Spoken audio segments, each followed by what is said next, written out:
Hey, Christian caregiver. Welcome to Christian Dementia Caregiving, the podcast where I teach Bible-believing Christians how to navigate dementia with practical help with a kingdom focus and help you find hope for your caregiving future. This podcast is brought to you by Think Different Dementia, where we create better futures for caregivers through building community around you as a caregiver. And today's episode, we are going to touch on something that I know many family members struggle with, and that is how to best manage family dynamics, and giving you some resources as a dementia caregiver on how you can better manage or best manage family dynamics. This is part of a 3-part series on questions and answers that I decided to do for the podcast for a couple of episodes to see how it resonates with you guys, to see which kinds of episodes make the most sense. I do have a Facebook group. It's called Christian Dementia Caregiving. I also have a YouTube channel, also called Christian Dementia Caregiving. These are 2 additional ways that you can become a part of the community that I am growing of family caregivers of people living with dementia, specifically from a Christian worldview. So if you haven't joined one of these ways of connecting with me by joining the Facebook group or subscribing to the podcast here or subscribing to the YouTube channel, those are additional ways that you can connect with me and start to build a community around yourself related to navigating this journey so you do not feel overwhelmed and alone all the time. And these questions that I have brought to you over the last several episodes are real questions that real people have asked me when they join the Facebook group. And so here are some additional 3 more questions that we're going to talk about today related to family dynamics. So the first question I found very interesting because I did a podcast episode a while back on this particular topic. It is episode 152, The Real Reasons Behind Caregiving, by choice, by coercion, or by persuasion.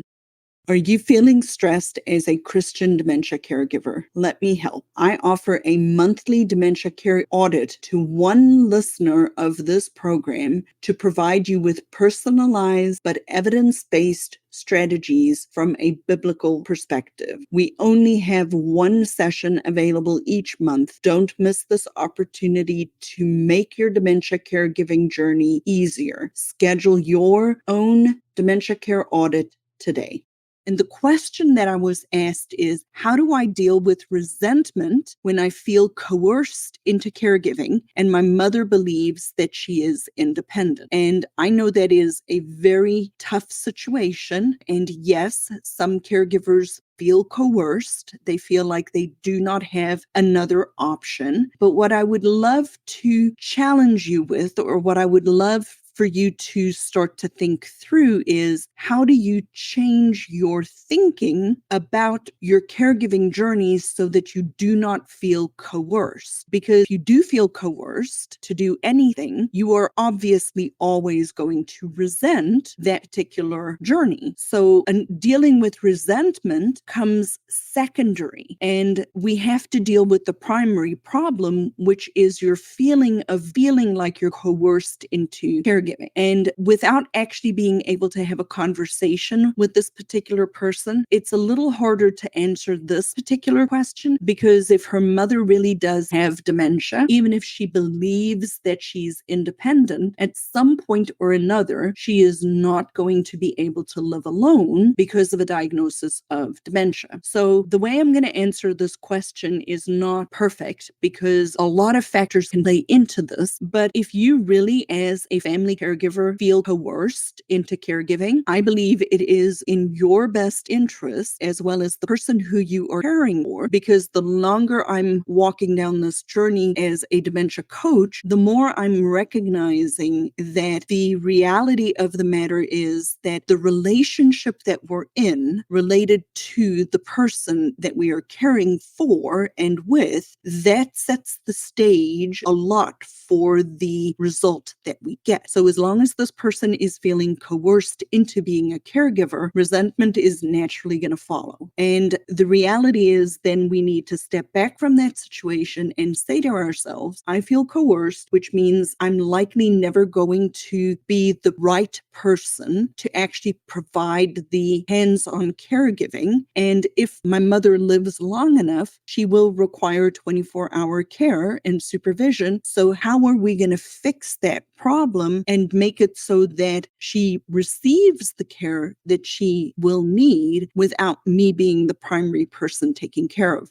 my mother? What could that look like? Are there other siblings that can step in and do it? What was the previous relationship with all of the other people in your life? Because quite frankly, there's some people who are always going to be challenging to take care of, and the pre-existing, pre-morbid, pre-before dementia relationship is going to play into that, which means that maybe I'm not the right person to be providing that care. What can we do to get prepared for Medicaid? Do we need to go speak with an estate attorney and look at your options for Medicaid protection? Yes, that means there's a 5-year look back period, and I understand that, which means if you're listening to this and you already can tell that you're not likely going to be the right person to take care of somebody, you need to go meet with an attorney earlier on and get Medicaid protection, asset protection in place so that you can perhaps have that person ultimately then placed in a facility so that you're not the hands-on caregiver. So dealing with resentment when you feel coerced is never going to change until you don't feel coerced. So not a happy conversation to have with anybody, but I do recommend you guys listen to episode 152, The Real Reasons Behind Caregiving by Choice, Coercion, or Persuasion, and really go listen to that and kind of get a sense of where are you, which one are you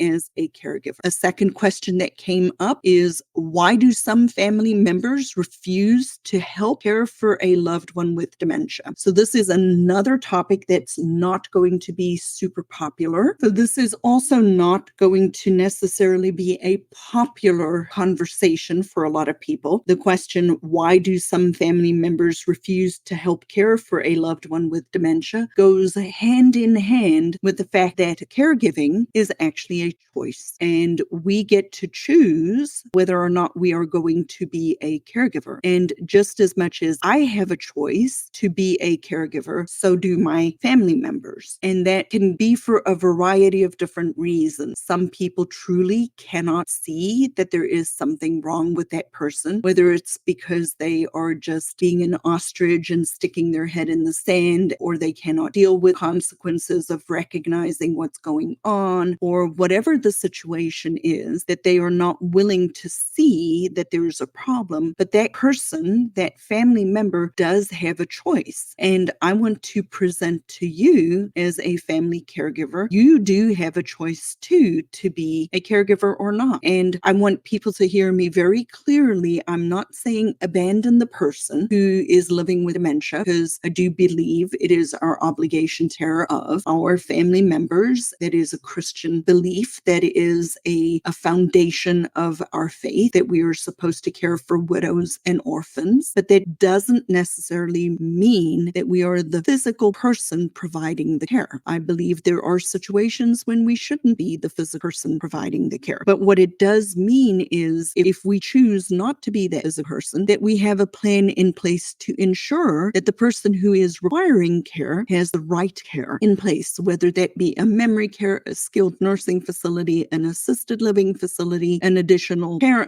adult day program, whatever system, whatever process we need put in place to allow that you are not the hands-on care person. So family caregivers, family members can choose to not help. And just as much as, I don't have to like it, the reality is they have the right to make that decision. And yes, it can create tremendous stress and tremendous family conflict and dynamics, because one person typically then gets the brunt of the care. But what I want people to recognize and understand is that that family member does have an absolute right to make a decision that's best for their life and for their situation to not be the primary caregiver. What we need to do in place of that is ensure that you, as the caregiver who may be providing the care, work on your emotions and your strategies of how you're going to respond to that person. Because if you feel like they're not helping you, then it's easy for you to become angry, and it's easy for you to start to feel resentment towards a sibling or whoever it is that you believe should be helping and is choosing not to. They're not the one with the problem. They don't perceive it as a problem at all. You, as the caregiver, are the one who is experiencing the frustration and the annoyance or the resentment of that family member who is choosing, because it is a choice, who is choosing not to be the primary caregiver. And the only thing that we can do is work on your response to that particular situation. And another good episode to listen to is 132, How to Stop Family Conflict in Caregiving. So I recommend you go listen to episode 132, and I think the other one was 152. And now the last question is, how do I juggle the needs of my multi-generational family caregiving for a loved one with dementia? And I think this is a really good question. And yet again, if you listen to many of my episodes, I will start with, you have to look at your specific station and your relation in this whole big picture. Because if it is a multi-generational family, I would presume that you are the wife of somebody or the husband of somebody, and you have children in the house and an adult parent that you're taking care of in one situation. And we always have to remember that if that is your particular station and your particular situation, your relationship with your husband is primary. Your relationship with your spouse is primary. Even in relation to raising your children, it is subsequent to that relationship. Without that relationship being intact, there's no home for those kids. So you have to focus on your relationship first, and then you have to add those other layers on top of it. What that means, though, practically, is you need help. You need help and structure and support in the house. You need to consider joining a coaching group. I do have a group coaching program where I help multi-generational families navigate this so that everybody knows how to interact with that person living with dementia. There are things that you have to actively do. It may mean things like an adult day program, or it may mean things like considering, bringing a paid caregiver into the house, tapping into church to help you with this process. But you have to start with the primary relationship, which more likely in a multi-generational situation is going to be a husband and a wife combination, and everything flows from there. And then you have to build in respite. We do this when our children are little. We will eventually get to a point where we leave the kids with someone and go away with our husband or our wife in order to build and maintain that relationship so it remains intact. This means even more doubly now, as being pulled in two separate directions as a multi-generational family. You have to build in rest. You have to build in time for you to go away with your spouse. You need to find somebody who can stay with the kids. You need to find somebody who can stay with the adult, or we need to find a place for the adult to go for a period of time so that you can build in this respite early and often. We do not do this early enough, and we do not do this often enough. Dementia and dementia caregiving is a marathon. It is not a sprint. It is not something that we're going to get done quickly necessarily, unless the Lord comes. The person can pass away very quickly, or we could be doing this for several years. So what I teach people to do is come from the mindset this is going to be a 2 to 3 to 5 to 8 year journey, and you have to begin with the end in mind. You have to think from a long-term perspective related to being in a caregiving situation. So I hope these short little question and answer episodes were beneficial to you. Yet again, if you haven't joined my Facebook group, it's called Christian Dementia Caregiving.